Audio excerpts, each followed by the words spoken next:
personal transformation will demand time of you, resources, and an investment of money. Yes, if you want a genuine transformation, everything about you will change. The same old story of your same old life and patterns, all that will have to go, because there will be a demand on you.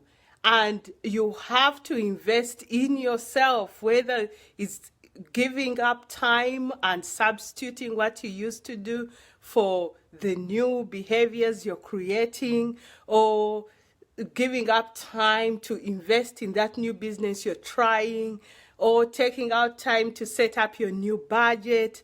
It will take time.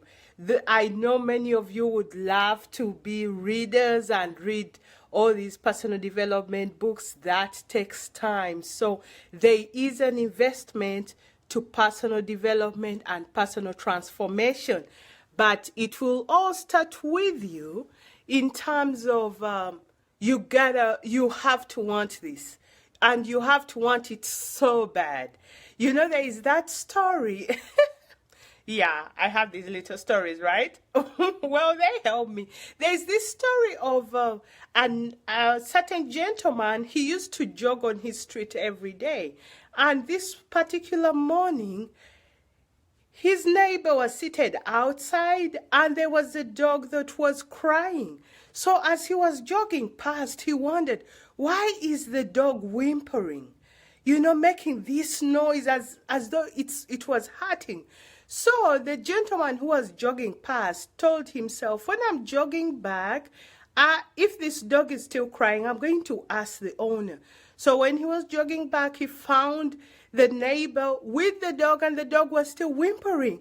And he, of course, asked, oh, hi, is the dog okay? He was like, yeah, it's seated on the nail, but it's not hurting bad enough for him to make a change.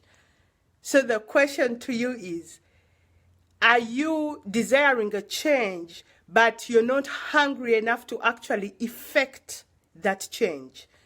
It's all up to you.